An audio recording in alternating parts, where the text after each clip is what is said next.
bersyukur kepada Tuhan. Malam hari ini kita masih boleh bertemu kembali dalam ibadah dewasa muda. Walaupun dilakukan secara online, tapi tentu saja tidak mengurangi sukacita kita semua untuk bersama-sama memuji dan memuliakan Tuhan malam hari ini. Sebelum kita mulaikan ibadah kita malam hari ini, mari sama-sama kita berdoa.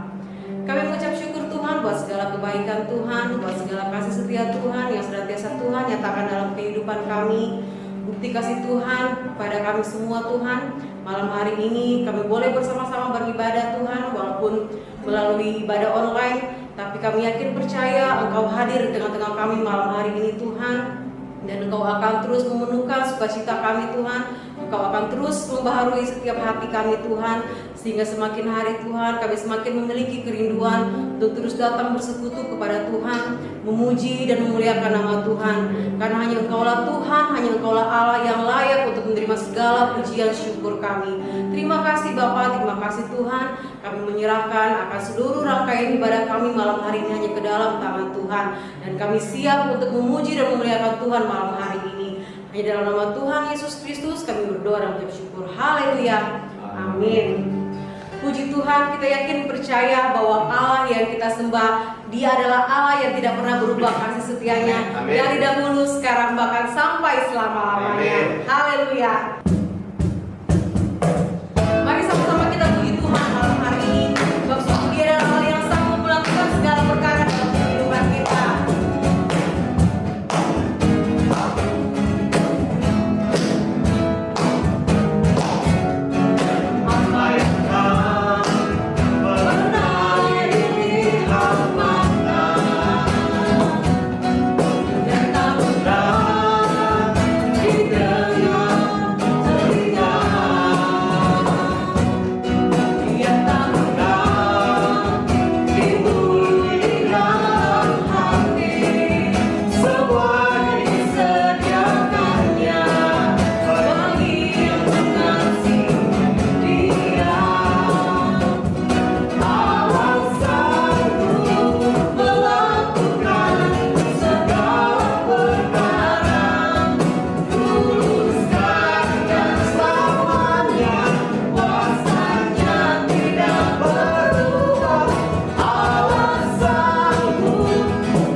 kasih-Mu dalam hidup kami Tuhan.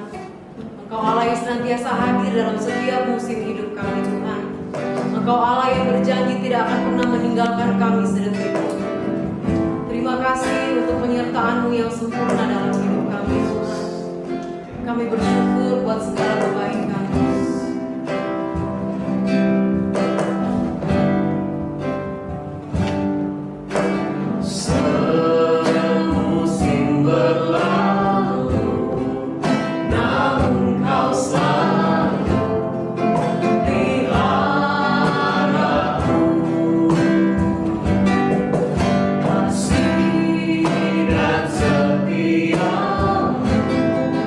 Tak pernah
Tuhan, terima kasih Roh Kudus, Kau baik bagi kami. Amin. Kau sudah memberikan kami anugerah, kesempatan dan waktu yang indah untuk boleh datang kepadamu, menikmati hadirat-Mu ya Tuhan dalam pujian penyembahan. Terima kasih atas kehadiran di tengah-tengah persekutuan dewasa muda ya Tuhan. Pada malam hari ini kami sudah disegarkan dengan lawatan dan hadirat-Mu di dalam kehidupan kami. Terima kasih Bapa. Saat ini Bapa kami haus dan lapar akan firman-Mu ya Tuhan. Kiranya Roh Kudus-Mu menerangi hati dan pikiran kami, supaya firman yang disampaikan oleh hamba-Mu Tuhan pada malam hari ini menjadi suatu kekuatan rohani bagi kami, untuk kami boleh pakai menjalani kehidupan kami sebagai orang yang Engkau sudah tebus dalam Tuhan Yesus Kristus Tuhan. Dalam perjalanan hidup kami untuk mencapai kesempurnaan seperti yang Engkau miliki Tuhan, seperti Tuhan Yesus Kristus, kami butuh firman-Mu Tuhan, butuh Roh Kudus menuntun kami. Berkati hamba-Mu Tuhan yang akan menyampaikan berita firman. Biarlah apa yang disampaikan semuanya berasal daripada Tuhan. Dan kami tahu bahwa ada pihak-pihak lain yang tidak senang dengan pemberitaan firman-Mu pada malam hari ini. Semuanya kami panggil dalam nama Tuhan Yesus Kristus. Kuasa-kuasa kegelapan semuanya kami ikat, patahkan, kami hancurkan dalam nama Tuhan Yesus Kristus. Terima kasih Bapa. Inilah doa kami bawa dan alaskan di dalam nama Tuhan Yesus Kristus. Haleluya. Amin. Puji Tuhan, Shalom pada semua persekutuan dewasa muda atau siapa saja yang bergabung di dalam persekutuan malam ini. Selamat malam semuanya, Tuhan memberkati. Mari kita bersama-sama merenungkan firman Tuhan. Kali ini yang bertema The Journey from Impossible to Possible. Artinya adalah satu perjalanan dari yang tidak ada, dari yang mustahil kepada tidak ada yang mustahil.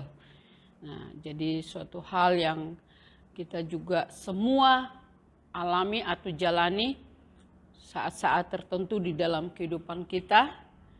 Bahkan juga dikatakan karena ini adalah perjalanan, berarti selama kita menjalani kehidupan kita, siapapun dia. Bahkan orang di luar iman Kristiani pun juga, ketika saya belajar, saya menemukan bahwa mereka juga menyatakan bahwa mereka juga memiliki suatu pengharapan bahwa tidak ada yang mustahil bagi Allah mereka, bagi mereka, dan juga mereka bisa merubah yang mustahil itu menjadi tidak mustahil. Walaupun mereka tidak punya dasar, tetapi saya percaya bahwa kita semuanya memiliki satu kerinduan untuk mengalami satu pengalaman-pengalaman yang luar biasa dalam kehidupan kita. Saudara yang saya kasih dalam Yesus Kristus, sehubungan dengan tema tersebut, mari kita bersama-sama merenungkan bagaimana kehidupan kita sebagai orang percaya dalam perjalanan hidup kita. Saya percaya kita semuanya sudah dibekali dengan firman Tuhan berulang-ulang, tetapi saat ini kiranya firman itu semakin kuat suaranya dan semakin menguasai jalannya hati dan pikiran kita. Jangan ada keraguan-raguan, jangan ada kebimbangan, tetapi kita tetap berpegang teguh kepada apa kata Tuhan sehubungan dengan keberadaan kita sebagai orang percaya. Saudara yang saya kasih dalam Yesus Kristus, di dalam Yeremia pasal 1 ayat yang kelima, kalau saudara membaca di situ bunyinya seperti ini. Sebelum aku membentuk engkau dalam rahim ibumu, aku telah mengenal engkau. Dan sebelum engkau keluar dari kandungan, aku telah menguduskan engkau. Aku telah menetapkan engkau menjadi nabi bagi bangsa-bangsa. Bagi Yeremia secara spesifik, Allah menetapkan dia menjadi nabi bagi bangsa-bangsa atau secara khusus pada waktu itu bagi bangsa Israel. Dan dikatakan bangsa-bangsa karena juga sampai kepada semua bangsa di dunia ini yang membaca kitab ini juga mendapat bagian di dalam janji atau di dalam kebenaran firman tersebut. Saudara yang saya kasih dalam Yesus Kristus, ini kalau kita membawa ayat ini untuk diri kita, bunyinya mungkin saudara bisa ganti kalimat yang terakhir. Sebelum, contohnya, sebelum aku membentuk engkau Milka dalam rahim ibumu, aku telah mengenal engkau. Dan sebelum engkau keluar dari kandungan, aku telah menguduskan engkau, aku telah menetapkan engkau dan menjadi hamba-Ku atau hamba Tuhan. Bagi saudara sesuai dengan profesi saudara. Apa yang saudara temukan dalam hidup saudara sehubungan dengan rancangan Allah. Saudara ditetapkan sebagai apa? Sebagai karyawan kah? Sebagai dokter kah? Sebagai guru kah? Sebagai suster kah? Bidan atau apapun yang saudara sedang jalani saat ini. Karena saya sedang berbicara kepada dewasa muda, bukan kepada remaja yang masih sedang dalam sekolah, bangku sekolah, yang akan mengarah ke suatu cita-cita atau tujuan spesifik dalam hidup mereka. Tetapi saya percaya bahwa seluruh PDM saat ini sudah sedang berada di dalam posisi yang Allah tempatkan di dalam kehidupannya sebelum saudara dibentuk dan sebelum saudara berada di dalam rahim ibu saudara atau di dalam kandungan ibu saudara. Apa yang Allah tetapkan pada saat itu atau rancangkan, saudara sedang berada di dalamnya. Amin. Nah, saudara yang saya kasih dalam Yesus Kristus, mari saudara kita mulai merunut bagaimana kita menjalani kehidupan kita sampai saat ini. Ada proses di dalam perjalanan hidup saudara sampai saat ini saudara berada di satu posisi tertentu. Ya, secara lahiriah semua manusia menjalani juga proses yang sama. Kalau kita melihat bahwa mulai dari dia bayi, maka mulai dari orang tuanya, ya saudara kita tidak bisa memilih siapa orang tua kita kan? Itu adalah ketetapan Allah. Jadi saudara jangan menyesali orang tua saudara yang mungkin hal-hal yang tidak menyukakan bagi saudara atau tidak sesuai dengan kehendak saudara. Saudara jangan pernah menyalahkan orang tua saudara. Kenapa saya dilahirkan dari orang tua yang miskin, dari orang tua yang begini, dari orang tua begini. Kenapa saya menjadi suku ini, kenapa saya bukan jadi orang Amerika, kenapa saya tidak lahir dari presiden atau pejabat atau artis kah. Nah itu di luar daripada kedaulatan kita. Itu adalah bagian atau kedaulatan Allah yang sebelumnya Allah sudah tetapkan dalam kehidupan kita. Jadi tidak ada lagi kata persungutan untuk hal-hal yang itu. Itu sudah lewat. Apalagi saat ini saudara sudah berada di dalam posisi sebagai anak Tuhan dan sudah tahu firman.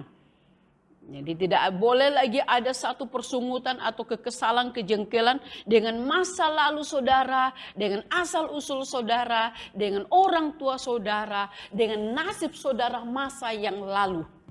Ya kan? Nah, itu bagian daripada rancangan Allah. Itu bagian daripada kedaulatan Allah di dalam hidup kita. Saudara yang saya kasih dalam Yesus Kristus, kita melihat bahwa kebenaran firman Allah ini menegaskan kepada kita, siapapun orang tua kita, dari manapun kita berada, bagaimana kita lahir perempuan laki-laki, itu dikatakan Allah yang sudah menetapkan sebelum aku membentuk. Berarti sebelum Allah membentuk, Allah sudah punya rencana dengan lahirnya saudara, dengan kehidupan saudara. Dan Allah sudah punya ketetapan. Di dalam Mazmur 139 dikatakan di dalam kitabmu, di dalam kitab Tuhan sudah ditetapkan bahwa akan lahir dan bagaimana menjalani dan bagaimana situasi keadaan perjalanan hidup kita. Itu semua sudah ditetapkan dan digariskan oleh Allah. Nah, jadi kita tinggal menjalaninya. Berapa hari lalu ada seorang kaum muda yang tiba-tiba habis doa pagi, ya tiba-tiba dia bertanya kepada saya, saya mau bertanya, apakah saya dengan keluarga, dengan situasi apa ini, apakah Allah sudah tahu bahwa saya akan lahir, bahwa saya akan begini, bagaimana dengan masa depan saya? Nah, padahal kan kita manusia ini punya kehendak bebas. Kita bisa memilih, kita mau pilih apa, mau pilih mana. Ya saudara, memang ada hal-hal tertentu yang diperhadapkan kepada kita untuk kita pilih. Tetapi ada hal-hal tertentu yang berada di dalam kedaulatan Tuhan. Bagaimanapun caranya orang merubahnya, itu tidak bisa dirubah. Nah, saudara yang saya kasih dalam Kristus, sebagai orang percaya, sekarang kita harus dipandu dengan firman Tuhan. Kita harus dituntun dengan firman Tuhan. Tidak bisa lagi apa kata nenek moyang saya, apa firman orang tua saya, apa saya mau, apa saya punya kehendak. Tetapi sekarang sebagai anak Tuhan, kita sudah harus fokus dengan apa kata Tuhan, dengan perjalanan atau dalam menjalani kehidupan yang Tuhan berikan kepada kita. Saudara yang saya kasih dalam Yesus Kristus, garis start di dalam menjalani kehidupan kita. Mungkin ada yang dikatakan ketika dia baru hari pertama di dalam kandungan ibunya, atau mungkin juga ketika dia sudah lahir jadi bayi, menjalani kehidupan nyata di dalam dunia ini, atau ada juga ketika dia sudah dikatakan akil balik, di mana dia bisa memilih apa yang akan dia kerjakan, apa yang akan diusahakan. Nah, jadi yang jelas bahwa kita semuanya harus bekerja sama dengan Tuhan. Allah menetapkan kita yang menjalani dan terus menerus bertanya kepada Tuhan tentang kita ke kiri kah, kita ke kanan kah, kita akan lurus kah, atau kita mundur kah. Dan semuanya harus konfirmasi dan harus kerjasama dengan Tuhan. Supaya apa yang menjadi ketetapan dan rancangan Allah kita alami dalam hidup kita. Nah, di dalam perjalanan hidup itu, saudara, itu segala sesuatu tidak selamanya semuanya mujizat. Ya, tidak. Tapi kita melihat bahwa ada suatu di dalam menjalani kehidupan kita dikatakan ada proses, ya. Ada yang instan, ada yang proses. Jadi tidak selamanya mujizat atau instan terjadi begitu saja, kita santai-santai, kita duduk-duduk saja, kemudian itu dilakukan, itu mujizat. Nah, tetapi ada yang harus melalui proses kita dengan Tuhan. Ya, saudara yang saya kasih dalam Yesus Kristus, dari inilah suatu hal yang perlu kita renungkan di dalam menjalani prosesnya Tuhan. Suatu saat, dan mungkin pernah saya cerita kepada saudara, dan hal ini pernah saya tayangkan di Komsel, ya, Komsel dewasa. Pada waktu itu tentang tahap perjalanan hidup manusia, atau karir atau usaha orang di dalam menjalani kehidupannya di muka bumi ini. Ya, kalau dulu saya suka sekali saudara menonton dengan acara-acara Kick Andy. Ya, di Kick Andy itu adalah suatu siaran-siaran yang memberikan inspirasi, yang memberikan juga suatu pencerahan-pencerahan, atau ada suatu rangsangan ketika kita nonton, kita kagum bagaimana mereka menjalani kehidupan mereka. Dan kalau saya mempelajari dari sekian banyaknya orang-orang yang kaya yang ada di Indonesia ataupun yang ada di dunia ini, kalau saya bisa katakan bahwa kemungkinan besar 80% mereka yang telah menjadi orang yang sukses, orang yang kaya atau pejabat, bahkan presiden pun itu memiliki latar belakang yang hidupnya susah. Memiliki latar belakang yang hidupnya miskin. Bahkan ketika saudara nonton dengan kisahnya presiden kita yang sekarang ini Pak Jokowi. Ketika saya nonton itu, ada satu film yang singkat tentang hidupnya. Dia tinggal dengan orang yang miskin. Orang tuanya sangat miskin. Dan kemudian saudara dalam kehidupannya mereka sangat berjuang bagaimana caranya mereka bisa makan. Tinggal di tempat yang mereka bukan rumah mereka, tempat mereka. Kemudian suatu saat tempat itu digusur. Akhirnya mereka pergi membawa barang-barang mereka di gerobak. Nah, dengan susah payah, entah mereka tidak tahu mau kemana. Tetapi kemudian di dalam mereka mendorong gerobak itu untuk mencari tempat berteduh atau mencari tempat yang kosong atau di manalah mereka bisa tinggal. Tiba-tiba di dalam perjalanan itu mereka disambut oleh satu orang yang orang percaya atau anak Tuhan, orang Kristen. Ya, kemudian mereka ditampung, mereka silakan. Tidak ada hubungan keluarga, tapi mereka disambut dan mereka ditampung. Kemudian disitulah mereka tinggal. Tidak tahu berapa lama mereka di situ. Dan kemudian saudara ini menunjukkan bahwa dari proses dia sampai menjadi presiden sekarang itu bukanlah dalam keadaan atau bukanlah suatu jabatan yang diwariskan kepada dia. Ya, lain saudara kalau orang itu memang dia punya kekayaan orang tuanya kemudian dia mendapat warisan yang banyak, ya itu beda lagi. Makanya saya katakan tadi 80%. Berarti ada yang karena dia kaya atau dia jadi pemimpin atau dia pengusaha karena itu warisan. Tetapi ada lebih banyak yang bukan karena warisan, tetapi karena ada suatu perjalanan hidup yang dia lewati, proses yang dia jalani dalam hidupnya, dan dia memiliki suatu sikap berjuang dan juga berusaha sehingga dia bisa mencapai apa yang dia miliki sekarang atau posisi yang dia dapatkan sekarang. Nah, saudara yang saya kasih dalam Yesus Kristus, inilah suatu hal yang harus kita jalani, bukan kita hindari dan bukan kita sesali. Tetapi kita jalani dengan dikatakan bahwa melibatkan Tuhan kita. Allah kita adalah Allah yang hidup dan bertanggung jawab.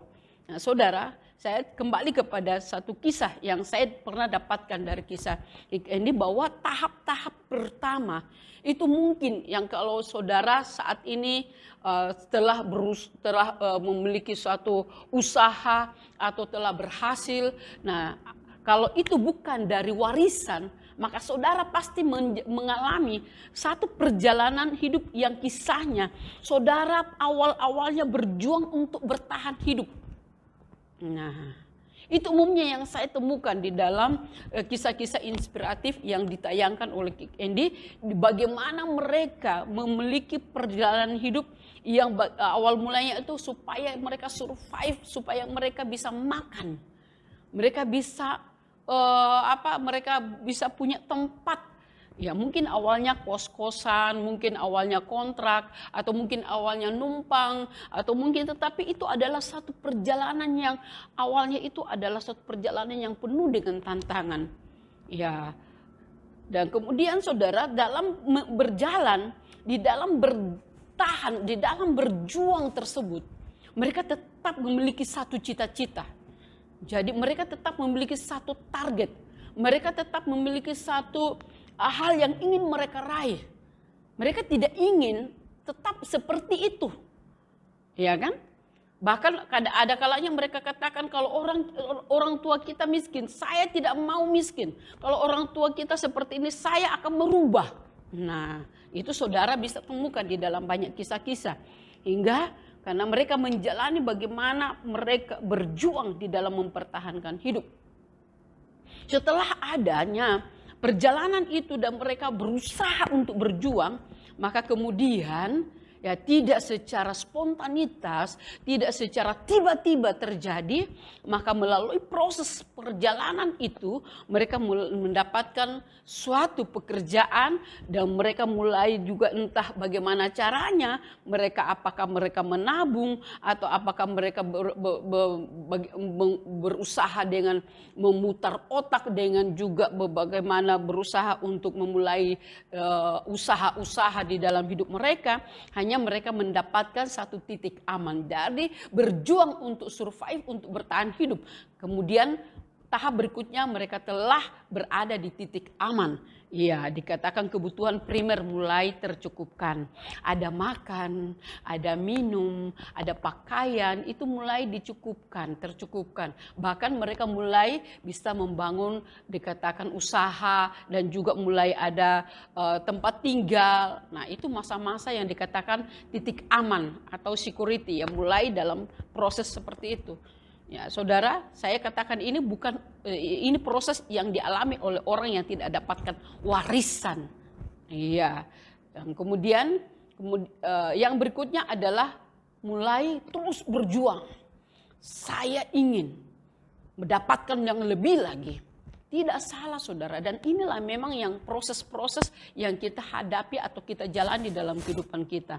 Dia mulai berusaha berjuang dengan gigih, dengan bagaimana caranya memutar otak. Akhirnya dia mendapatkan satu tahap yaitu sukses atau berhasil. Atau dia mulai masuk di dalam kehidupan bukan hanya kebutuhan primernya yang tercukupkan. Tetapi mulai ada kebutuhan sekunder yang tercukupkan. Mulai ada motor, mulai ada televisi, mulai ada handphone, mulai ada mobil. Nah, itu kebutuhan yang sekunder itu mulai tercukupkan. Mulai ada. Nah, kemudian sampai ketika mereka sudah memiliki itu, bahkan kalau kita lihat bahwa mereka mulai punya tabungan, mereka mulai punya tanah, mereka mulai memiliki benda-benda yang ada lagi yang pesawat jet atau apa, ya itu dikatakan orang biasa nilai itu bahwa mereka telah sukses.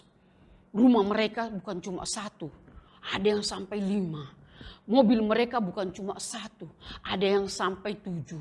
Ada yang kemudian banyak. Jadi orang pasti berkata mereka telah sukses.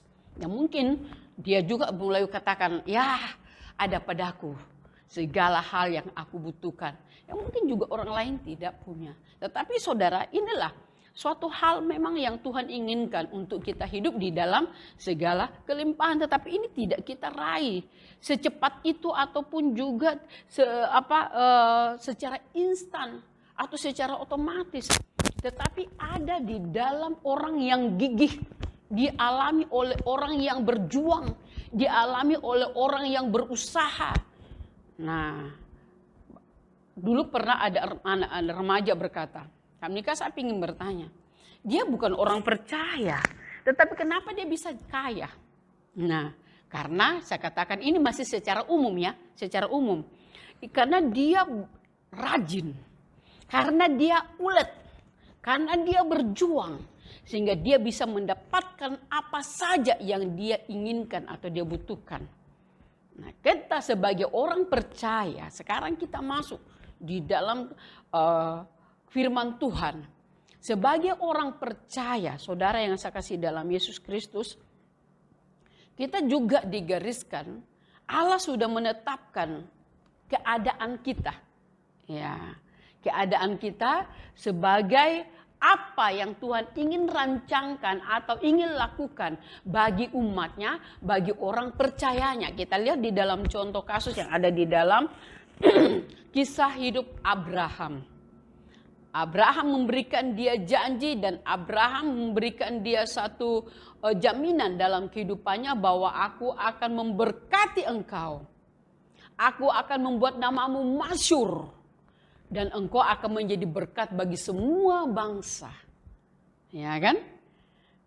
Dan kalau kita runut bahwa itu tidak terjadi di dalam satu hari, tidak terjadi di dalam 10 tahun, tidak terjadi di dalam jangka waktu yang singkat, tetapi itu lama. Bahkan di dalam menantikan penggenapan janji yang diberikan kepadanya tentang seorang anak, makan waktu 25 tahun. Ketika diberikan janji pertama, umur Abraham 75 tahun. Tapi ketika Ishak itu lahir dalam usia 100 tahun. Nah, adakah yang saudara kata, lama sekali kalau Tuhan. Iya kan? Itu bagi pikiran kita. Tapi Tuhan tahu kapan waktu yang tepat untuk menggenapi janjinya di dalam kehidupan kita. Nah, saudara yang saya kasih dalam Yesus Kristus, mari kita terus bergerak di dalam kehidupan kebenaran firman Tuhan pada saat ini. Temanya adalah dari impossible kepada possible. Dari yang tidak mungkin menjadi mungkin.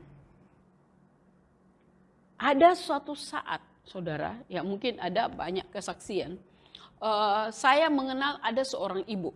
Atau ya tidak usahlah, bukan lagi mengenal tapi apa. Saudara ingat ibunya saudari Ana Samidin?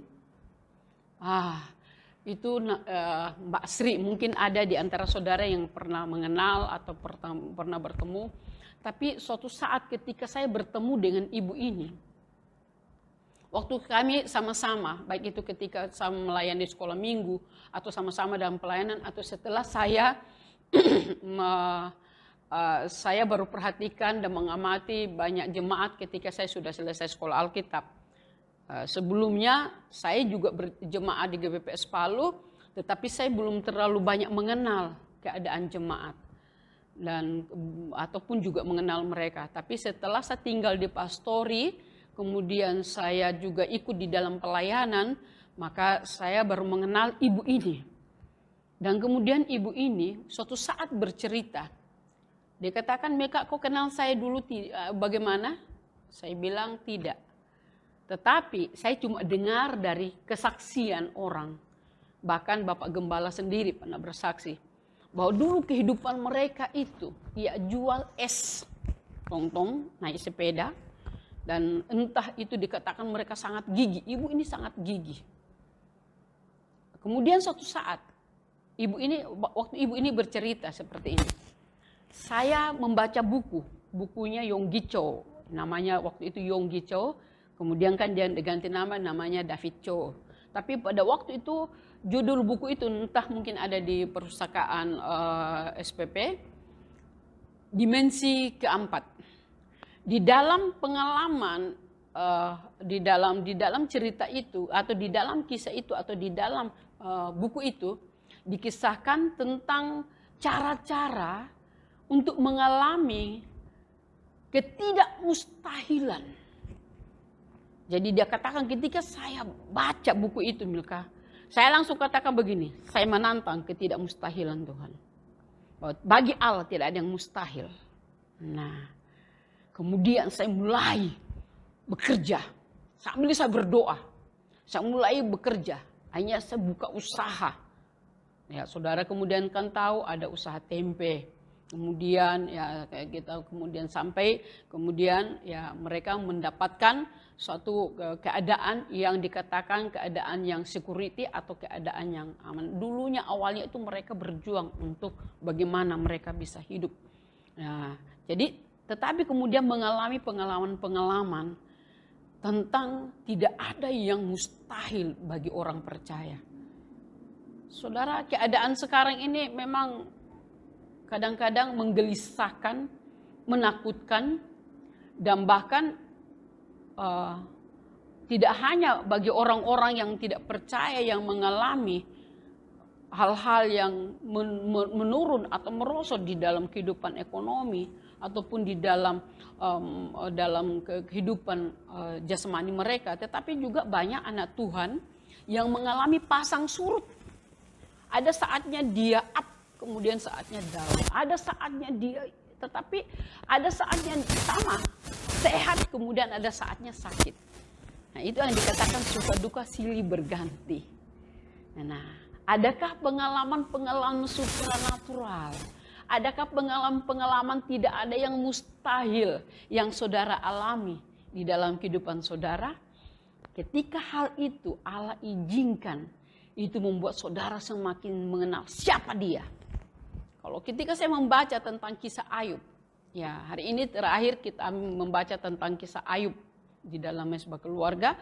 Dan kemudian di situ diceritakan bagaimana Ayub setelah 30 tahun menjalani masa-masa susah, penderitaan, pencobaan atau ujian di dalam kehidupannya, kemudian mengalami pemulihan yang luar biasa.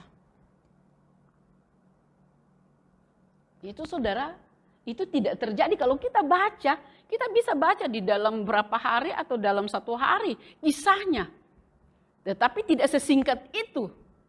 Kisah itu terjadi. Tidak kemarin kemudian datang laporan-laporan sementara. Hari ini sudah diberkati tidak saudara. Tetapi itu memakan waktu dan memakan, ya ada proses.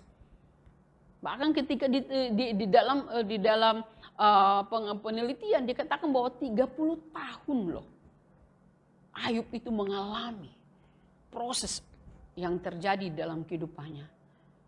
Yang dulu dikatakan dulu aku cuma dengar dari kata orang. Sekarang ketika dalam menjalani proses, saya bertemu dengan Tuhan. Dan kalau dia atau Tuhan itu menguji aku lagi, maka aku akan tetap timbul seperti emas. Aku sudah mengenal siapa dia. Aku sudah tahu siapa dia. Nah saudara, dari sedini mungkin kita sudah harus tahu siapa Tuhan itu. Siapa Yesus itu. Siapa Roh Kudus itu? Kita sudah harus tahu dan mengenal mereka. Allah kita. Supaya ketika proses itu terjadi, iblis tidak banyak mengambil keuntungan. Kita tidak banyak proses.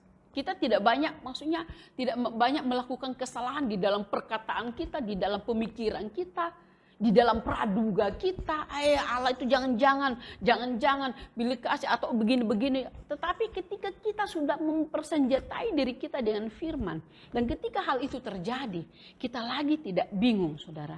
Saudara yang saya kasih dalam Yesus Kristus, ini satu perubahan yang kita alami dalam kehidupan kita, dikatakan Allah turut bekerja.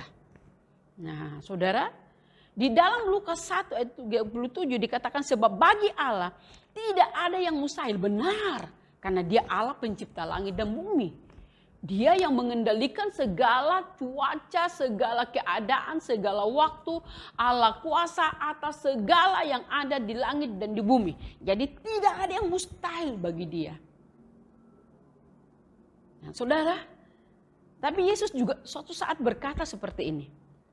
Jawab Yesus kepada orang-orang muridnya ataupun juga kepada orang yang sedang mengalami masalah pada saat itu. Karena dikatakan orang itu ketika anaknya kerasukan setan, kemudian orang itu datang bawa dia, kalau engkau dapat sembuhkanlah anakku. Tapi Yesus berkata kepadanya, katamu jika engkau dapat. Nah, Yesus kemudian selanjutnya berkata, tidak ada yang mustahil bagi orang yang percaya. Karena pada saat itu orang itu sudah membawa anaknya kepada murid-murid, tapi tidak terjadi apa-apa. Anaknya tidak sembuh. Sehingga dia berkata, jika engkau dapat. Nah, kan Yesus sempat menegur muridnya. Kenapa? Oh, karena kamu kurang percaya. Nah, tidak ada yang mustahil bagi orang yang percaya. Jadi kuncinya adalah percaya. Tidak ada yang mustahil bagi Allah yang sudah mengangkat kita menjadi anak. Dan ketika kita bersama dengan Tuhan menjalani perjalanan hidup kita, suka duka atau pergumulan hidup kita, segala bentuk aktivitas dalam hidup kita bersama dengan Tuhan, maka Allah juga berkata, bagi kamu yang percaya, bagi kamu yang mau bersama dengan aku, yang melibatkan aku di dalam segala aktivitasmu, tidak ada juga yang mustahil bagi engkau. Nah, ini saudara, tantangan bagi saudara dan saya, ya kan? Yang kita mulai rubah. Kalau di luar sana berkeluh kesah, kita harus selalu berkata, tidak ada yang mustahil bagiku yang percaya kepada Tuhan. Saudara yang saya kasih dalam Yesus Kristus, langkah-langkah yang harus kita perhatikan di dalam mengalami ketidakmustahilan Allah adalah percaya, tidak bimbang. Nah, supaya tidak bimbang, supaya tidak ragu-ragu, maka dikatakan perkatakan firman yang ada hubungannya dengan pergumulan kita. Ketika saudara sakit, perkatakan firman, bilur-bilur Yesus Kristus adalah kesembuhan bagiku. Ya kan? Apalagi ketika saudara dalam kekurangan, saudara berkata bahwa Allah mencukupkan segala kebutuhanku menurut kekayaan dan kemuliaannya. Perkatakan firman supaya saudara tidak bimbang, supaya saudara tidak ragu. Dikatakan kan iman datang dari mendengar firman. Ketika kita banyak bersekutu dengan firman, iman kita semakin kuat, semakin teguh. Sehingga tidak ada celah bagi keraguan-raguan atau kebimbangan untuk terjadi. Nah, jadi saudara, bagi yang percaya. Yang kedua, melibatkan Tuhan di dalam segala hal. Kalau saudara percaya, jangan percaya diri, tapi percaya kepada Tuhan.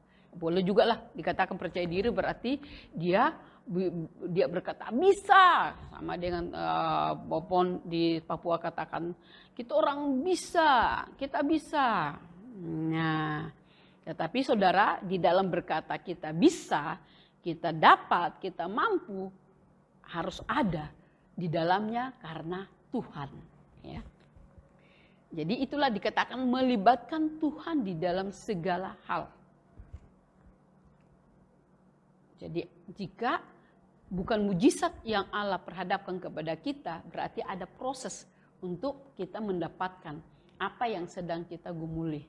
Maka di dalam pergumulan itu atau di dalam tindakan-tindakan atau proses itu, kita perlu mencari tahu apa yang menjadi bagian saya, apa yang harus saya lakukan. Kemudian dikatakan berdoa kepada Tuhan, minta hikmat, minta bimbingan daripada Tuhan, minta petunjuk daripada Tuhan, minta pengarahan daripada Tuhan.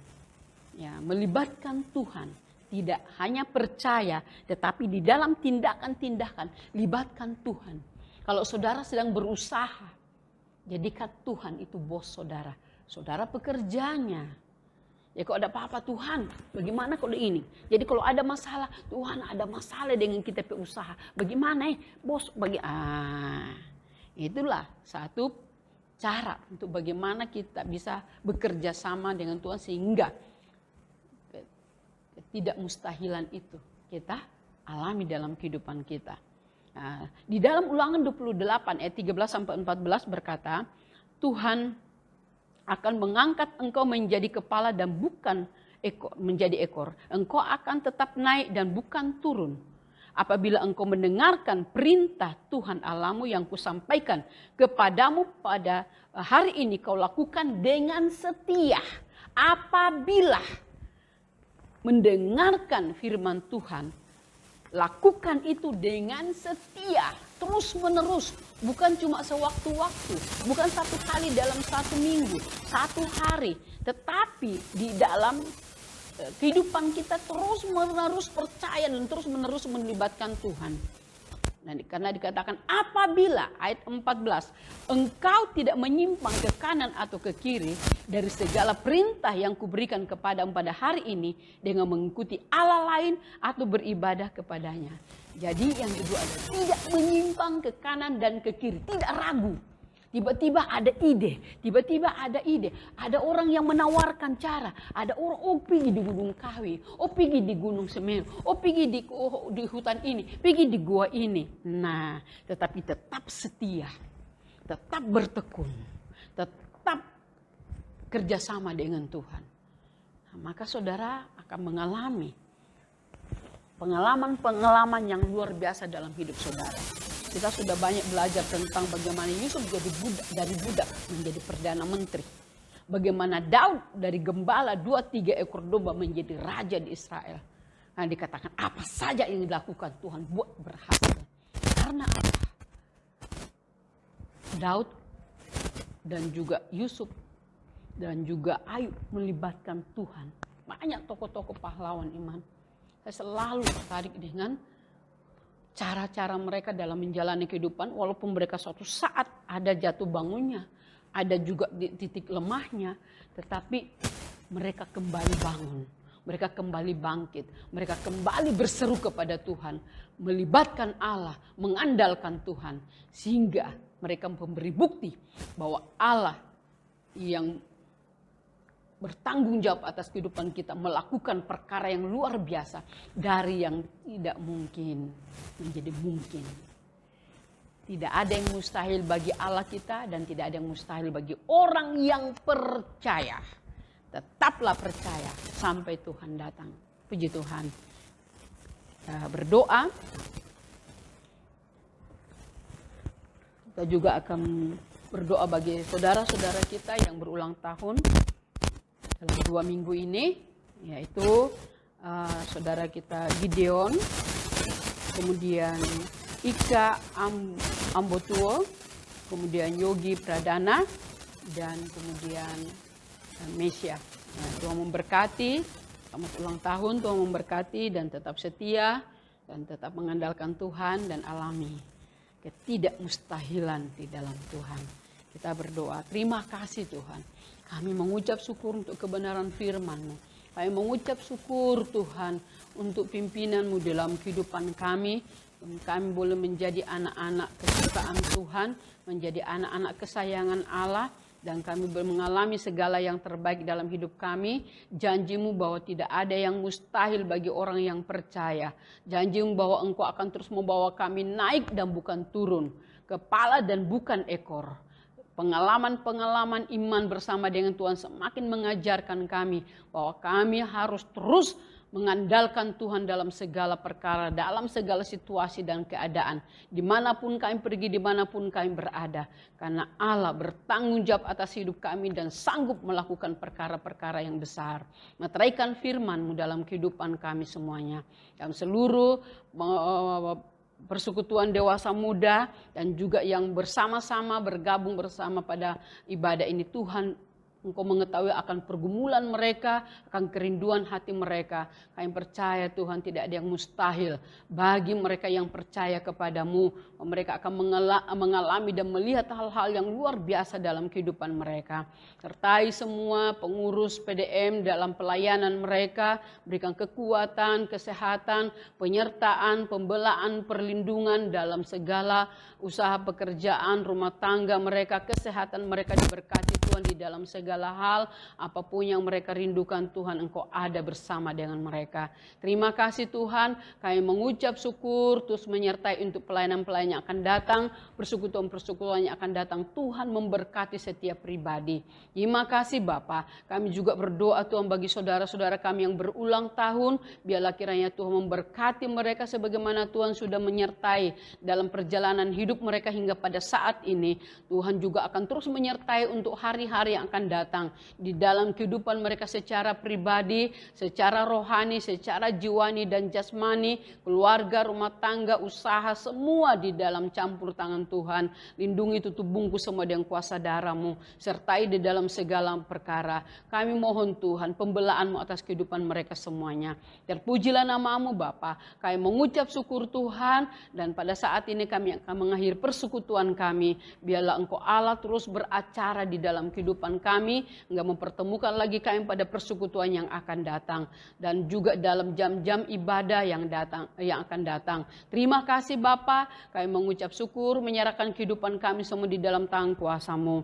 Saudaraku, terimalah berkat dari Allah Bapa yang mengasihi kita, dari Tuhan Yesus Kristus yang sudah memeteraikan segala janji Allah dengan darahnya sendiri, dan dalam persekutuan rohnya yang kudus akan memimpin kita, memberikan hati yang bijaksana dan campur tangan dalam segala aktivitas kita, hingga kita diberkati semakin berlimpah-limpah sampai Tuhan datang kali yang kedua, di dalam nama Tuhan Yesus Kristus. Haleluya, amin. Bukan setia